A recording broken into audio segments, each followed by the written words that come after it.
Shalom dan selamat beribadah kepada semua jemaat yang saya kasihi di dalam nama Tuhan kita Yesus Kristus. Mari kita berdoa bersama-sama sebelum kita mendengarkan firman Tuhan. Allah Bapa kami dalam kerajaan surga, Allah yang kami sembah melalui anak-Mu Tuhan kami Yesus Kristus. Kami bersyukur Tuhan, berterima kasih kepadamu karena Tuhan begitu baik dalam kehidupan kami. Kami telah melalui sepanjang 1 minggu yang lalu dengan kesibukan, namun cukup memberkati kami dengan program-program gereja. Dan hari ini Tuhan, kami mau terus belajar kebenaran akan firman-Mu Tuhan. Urapi hamba-Mu yang hina ini, pakai untuk menjadi saluran berkat Tuhan. Biar semua jemaat Tuhan yang mendengar firman Tuhan ini akan diberkati. Terima kasih Bapa di surga, terpujilah Engkau Tuhan. Kami berdoa dan menyerahkan pemberitaan firman Tuhan ini hanya di dalam nama Yesus. Amin.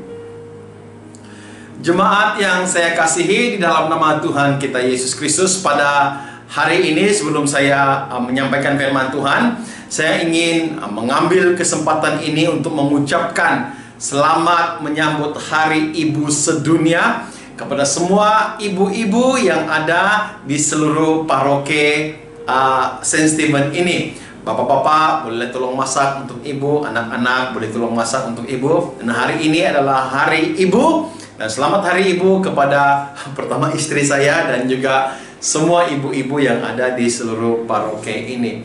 Nah, sesuai dengan perayaan Hari Ibu pada hari ini yang kita sambut, saya ingin supaya kita belajar satu tokoh wanita di dalam Alkitab yang sebenarnya tidak juga terkenal, namun sangat memberkati. Dan bahkan saya secara pribadi bila saya membaca dan melihat tokoh ini begitu luar biasa. Bahkan dalam kitab Kisah Para Rasul pasal yang ke-9, nama ini hanya disebut satu kali saja. Siapakah orang itu? Orang itu adalah Tabita ataupun Dorcas. Mari saya baca di dalam Kisah Para Rasul pasal 9 ayat 36 sampai 43. Firman Tuhan berkata seperti ini. Di Yopi ada seorang murid perempuan bernama Tabita, dalam bahasa Yunani Dorcas. Perempuan itu banyak sekali berbuat baik dan memberi sedekah. Tetapi pada waktu itu ia sakit lalu meninggal. Dan setelah dimandikan, mayatnya dibaringkan di ruang atas. Lida dekat dengan Yope. Ketika murid-murid mendengar bahwa Petrus ada di Lida, mereka menyuruh 2 orang kepadanya dengan permintaan, segeralah datang ke tempat kami. Maka berkemaslah Petrus dan berangkat bersama-sama dengan mereka. Setelah sampai di sana, ia dibawa ke ruang atas dan semua janda datang berdiri dekatnya, dan sambil menangis mereka menunjukkan kepadanya semua baju dan pakaian yang dibuat Dorcas waktu ia masih hidup. Tetapi Petrus menyuruh mereka semua keluar.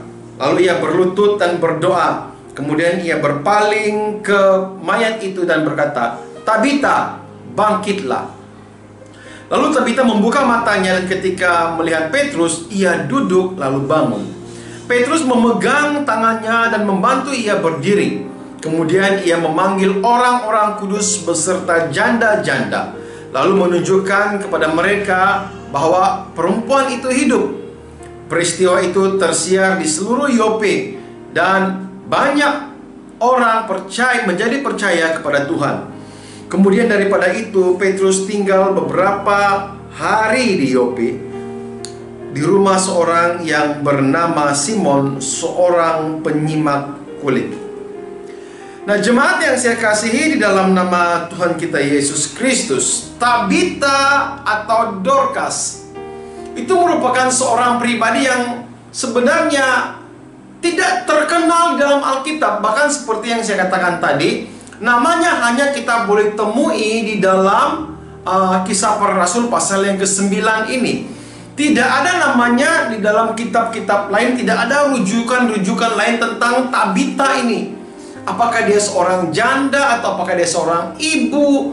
Namun saudara, kita melihat saudara, di dalam Alkitab ini Tabita telah melayani sepanjang hidupnya saudara. Pepatah ada mengatakan bahwa harimau mati meninggalkan belang, manusia mati meninggalkan nama.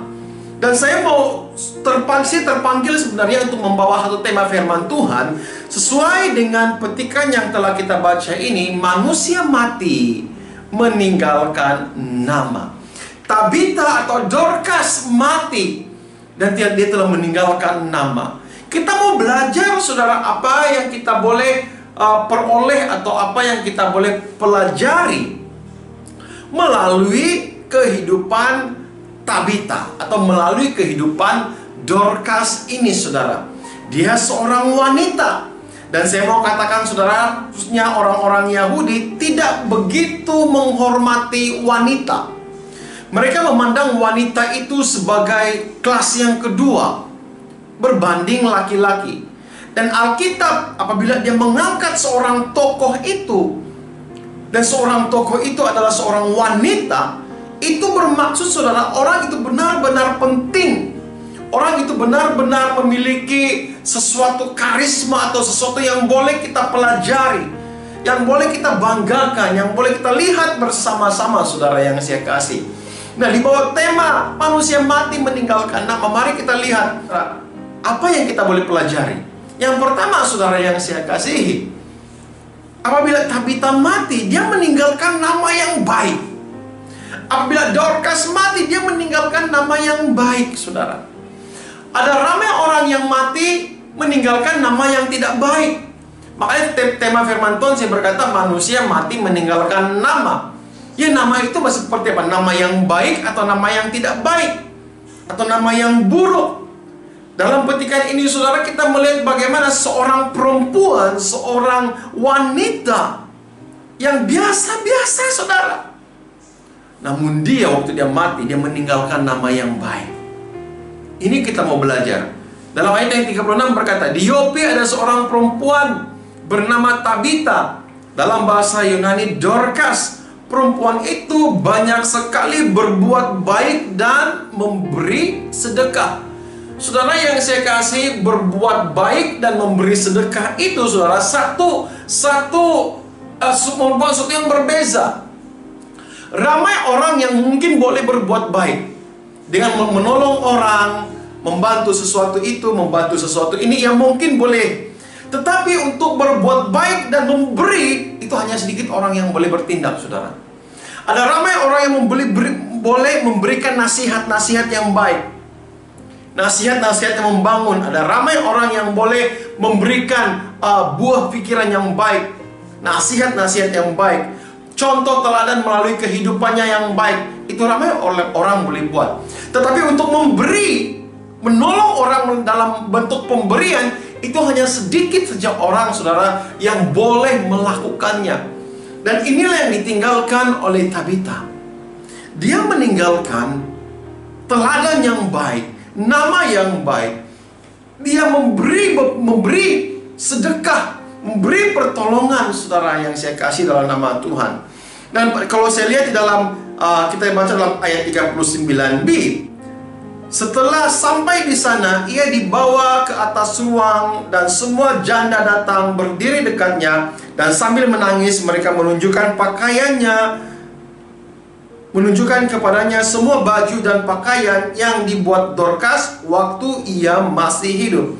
Ternyata, saudara, pelayanan Tabita atau Dorcas ini kepada orang-orang sebenarnya yang menurut pandangan orang pada waktu-waktu itu, saudara, merupakan golongan-golongan yang terpinggir. Siapa? Janda-janda.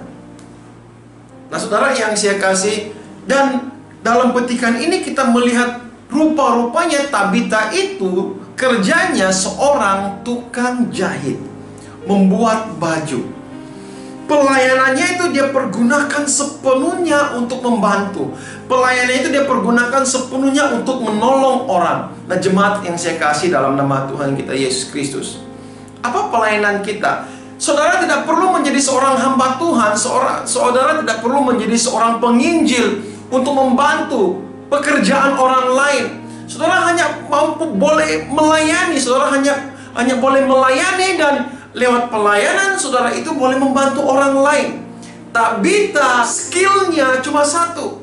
Apa skillnya? Apa kemahirannya? Menjahit. Dan dia gunakan kemahirannya itu untuk membantu orang, untuk memberikan persembahan, untuk memberikan sedekah secara khusus kepada janda-janda. Sehingga dia mati, semua orang menangis. Dia telah meninggalkan nama yang baik. Saudara, Pengkhotbah pasal 7 ayat pertama berkata seperti ini. Nama yang harum lebih baik daripada minyak yang mahal, dan hari kematian lebih baik daripada hari kelahiran. Saudara, mana yang kita pilih? Minyak yang mahal atau nama yang harum? Menurut kitab Pengkhotbah ini, saudara, nama yang harum atau nama yang baik itu lebih baik daripada minyak yang mahal. Manusia kadang-kadang mengejar minyak yang mahal, yang bercakap tentang keinginan, yang bercakap tentang kepentingan, hal-hal yang duniawi, hal-hal yang dikejar-kejar oleh manusia. Orang yang memusatkan hati dan pekerjaan sepenuhnya untuk minyak yang mahal, kepentingan-kepentingan harta kekayaan dunia. Tetapi menurut Alkitab, nama yang baik itu adalah orang yang menjaga namanya, adalah orang yang sungguh-sungguh melayani lewat apa yang ada dalam kehidupannya. Dan itulah yang dilakukan oleh Tabita, saudara. Nah, yang kedua, apa yang kita boleh pelajari melalui Dorcas atau Tabita? Dia dihormati oleh semua orang. Seorang perempuan yang sederhana, seorang perempuan yang tidak begitu terkenal di dalam Alkitab, hanya dalam pasal yang ke-9 dalam kitab Kisah Para Rasul.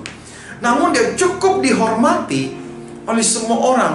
Pada waktu matinya sekalipun, yang datang memberikan penghormatan, yang datang untuk melihat Tabita itu Petrus sendiri.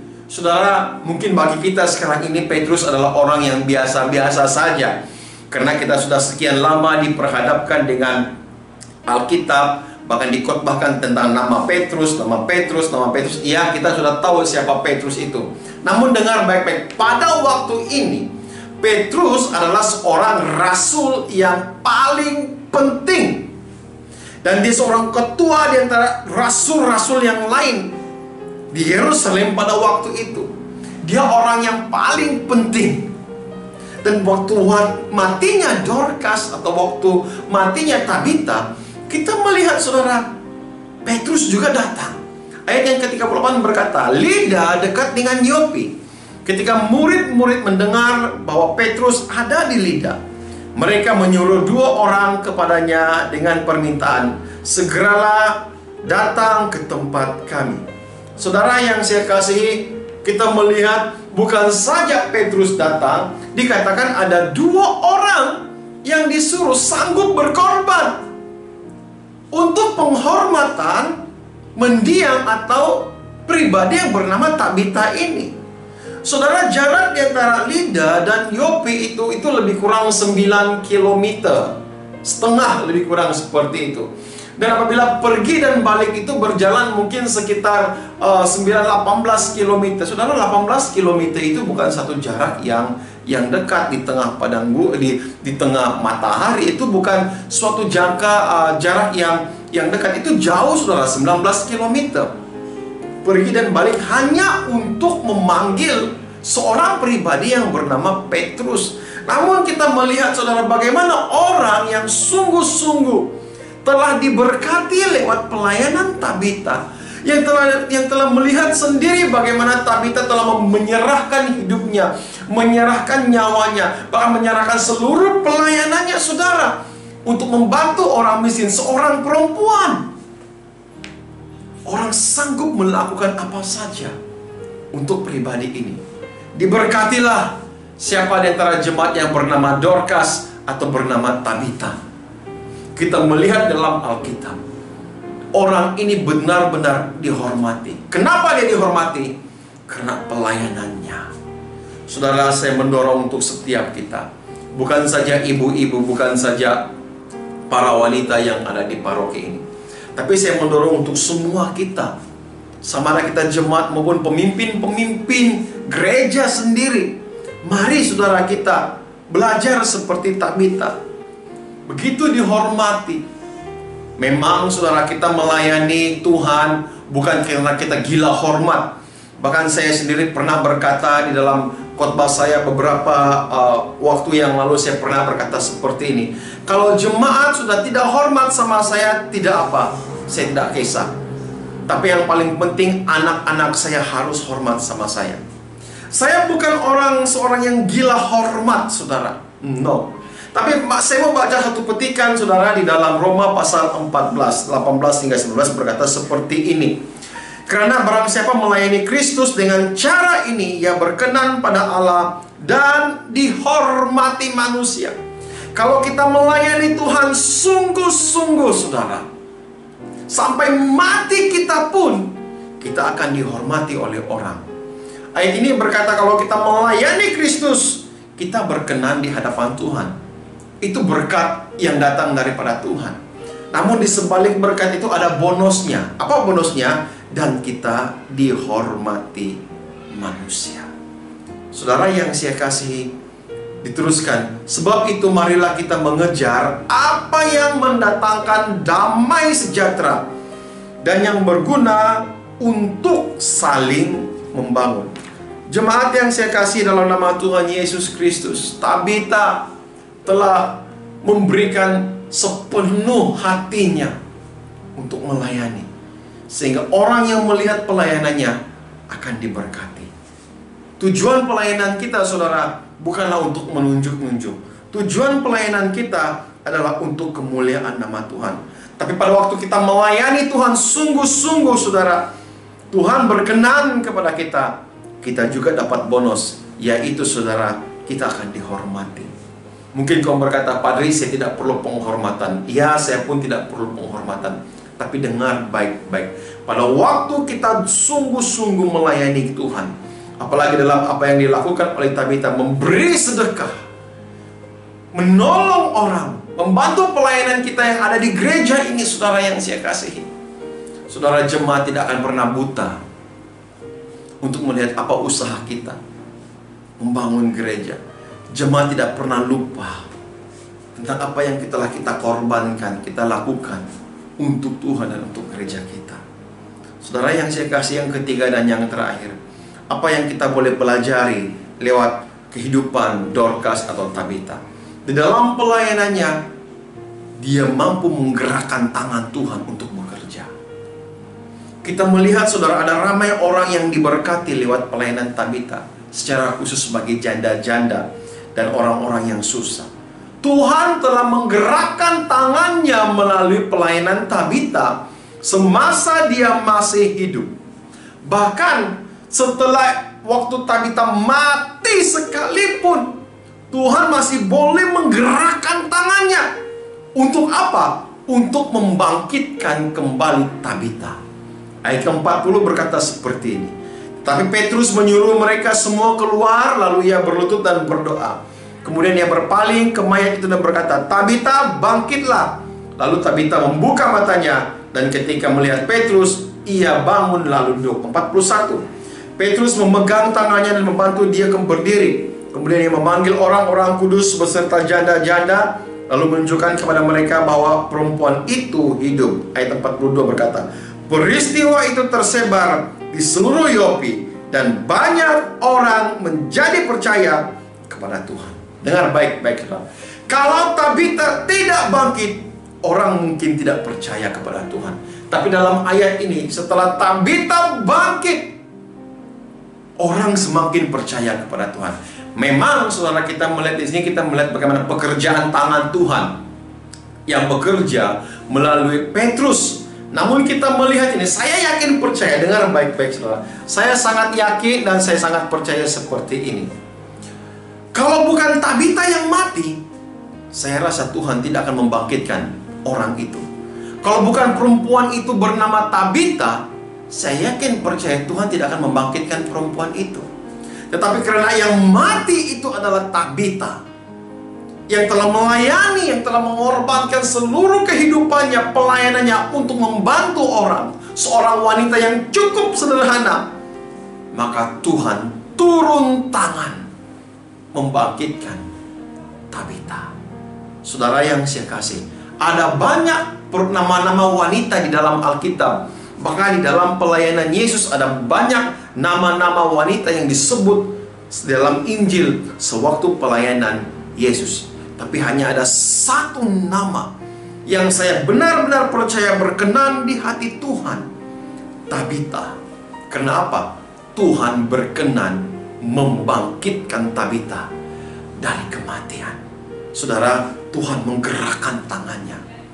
Ini yang kita dapat pelajari. Inilah yang kita dapat lihat di dalam pelayanan dan kehidupan Tabita. Kolose pasal 3 ayat 3 berkata, apapun juga yang kamu perbuat, perbuatlah dengan segenap hatimu, seperti untuk Tuhan, bukan untuk manusia. Saya yakin inilah yang dilakukan oleh Tabita, sehingga Tuhan boleh menggerakkan tangannya untuk menolong, untuk membangkitkan Tabita. Bahkan sepanjang pelayanan Tabita, Tuhan bekerja. Karena apa? Kita melihat, saya yakin percaya, apa yang Tabita lakukan, dia perbuat itu dengan segenap hatinya, bukan untuk manusia. Dengar baik-baik, saudara. Ada ramai orang yang melayani untuk manusia, dan dia mendapat upahnya dari manusia. Tapi hanya sedikit orang yang melayani untuk Tuhan, sungguh-sungguh menyerahkan hidupnya dalam pelayanan untuk Tuhan.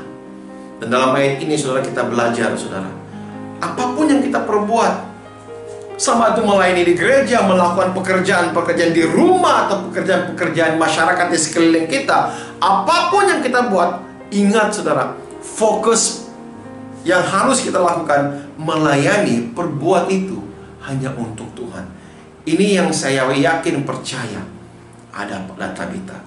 Sempena Hari Ibu yang kita sambut pada hari ini, pada 8 bulan Mei ini, saya sekali lagi mendorong untuk semua wanita-wanita, ibu-ibu, bahkan semua jemaat Tuhan yang mengikuti ibadah pada pagi hari ini, mari belajar seperti Tabita atau Dorcas. Di dalam kehidupannya, saudara, mari kita belajar sungguh-sungguh. Melalui pelayanannya, saudara, yang saya kasihi, dia meninggalkan nama yang baik sampai matinya. Sia-sia, saudara, kalau kita mati meninggalkan nama yang buruk, dicakap sana-sini, perbuatan sana-sini, menipu sana-sini. Sia-sia, saudara. Namun mari kita belajar seperti Tabita. Bila kita meninggalkan nama yang baik,